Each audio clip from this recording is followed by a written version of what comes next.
kacehelokopuan Sun sikang honne penang Ponta seng vetenena Kang tingkat tem kai ke Nang pansi jadi dambe Wan sang ham nang panne Senang voeng tete nang pan pate Nang sine kai asami Lasine dung pencelori Seng benang cetar lepi Jang sika meru veti Kang hon nepang tenedeti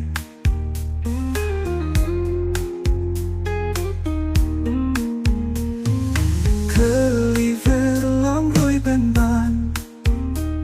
Dover jikang hon nang pan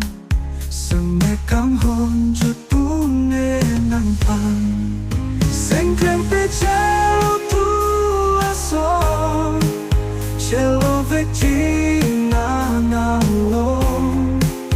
Bong nang seng beca te dam no Kap nang sita taloing lo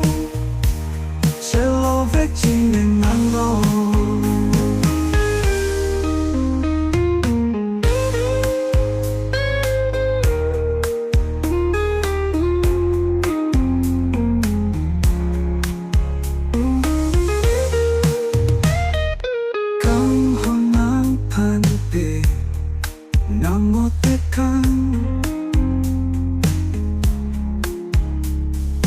Nang ne pang chong tui